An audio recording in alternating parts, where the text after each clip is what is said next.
তো এই মুহূর্তে একটা সবচেয়ে বড় আপডেট পশ্চিমবঙ্গ রাজ্যের বেকার ছেলেমেয়েদের জন্য যুবশ্রী প্রকল্প নিয়ে গুরুত্বপূর্ণ একটা আপডেট এসে গেছে। আপনাদের ফোনে অলরেডি হয়তো এমপ্লয়মেন্ট ব্যাংক থেকে কোনো এসএমএস এসছে, হয়তো আপনারা এখনো চেক করেননি। আমি এই ভিডিওতে সেই বিষয়টা নিয়ে ডিসকাশন করব।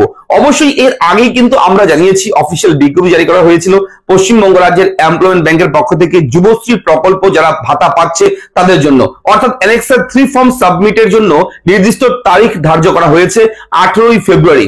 লাস্ট ডেট হচ্ছে ফেব্রুয়ারি 18 তারিখ। এই তারিখের মধ্যেই কিন্তু আপনাদেরকে অ্যানেক্সার 3 ফর্মটা সাবমিট করতে হবে। যদি অ্যানেক্সার 3 ফর্ম সাবমিট না করেন তাহলে কিন্তু আগামী সময় থেকে আপনি বেকার ভাতার টাকা আপনি আর পাবেন না।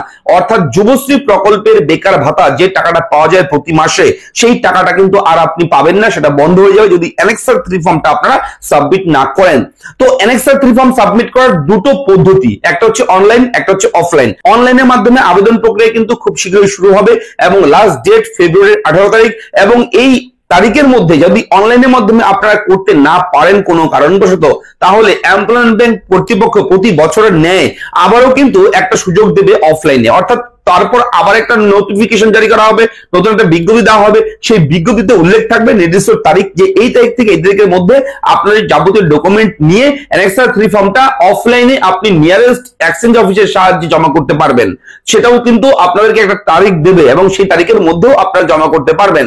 তবে আজকে কিছুক্ষণ আগেই গোটা ওয়েস্ট বেঙ্গলের প্রতিটি ডিস্ট্রিক্টে, পশ্চিমবঙ্গ রাজ্যের সমস্ত জেলাতে একটা এসএমএস দেওয়া হয়েছে যুবশ্রী প্রাপকদের মোবাইলে। অর্থাৎ যে মোবাইল নাম্বারটা রেজিস্টার করা আছে এমপ্লয়মেন্ট ব্যাংকের পক্ষ থেকে, সেই মোবাইল নাম্বারে একটা এসএমএস দিয়েছে এবং সেই এসএমএস এ কি রয়েছে, ইবি নাম্বার দেওয়া আছে আপনাদের, যাদের এইবার এই নতুন এই তারিখের মধ্যে অ্যানেক্সার 3 ফর্মটা সাবমিট করতে হবে, তাদের শুধুমাত্র এই এসএমএসটা এসছে এবং সেখানে বলা হচ্ছে যে আপনার ইবি নাম্বার এটা, আপনাকে বলা হচ্ছে এই তারিখ থেকে এই তারিখের মধ্যে আপনারা অবশ্যই অ্যানেক্সার 3 ফর্মটা অনলাইনে সাবমিট করুন। এবং যদি আপনার এসএমএস না ঢোকে তাহলে বলবো আপনারা একবার স্ট্যাটাস চেক করে দেখবেন, হয়তো কোন রকম আপনাদের নেটওয়ার্কের প্রবলেমে কোন রকম কারণবশত হয়তো এসএমএসটা নাও ঢুকতে পারে, কিন্তু হয়তো আপনারও সেই ফর্মটা ফিল আপ করতে হবে। সেহেতু আপনারা একবার স্ট্যাটাস চেক করবেন অনলাইনের মাধ্যমে এমপ্লয়মেন্ট ব্যাংকের অফিসিয়াল ওয়েবসাইটে গিয়ে, তাহলে আপনি বুঝতে পারবেন যে আপনারও সেই অ্যানেক্সার 3 ফর্মটা সাবমিট করতে হবে নাকি করতে হবে না। তো এই হচ্ছে এই মুহূর্তের বড় আপডেট আপনাদের সকলের জন্য। আপনারা অবশ্যই যারা যারা এসএমএসটা পেয়েছেন একটু কমেন্ট করে জানাবেন। দেখা হচ্ছে নেক্সট আপডেটে। আপনাদের মন্তব্য, আপনাদের কমেন্ট, আপনাদের সমস্যা অবশ্যই আমাকে লিখে জানাবেন।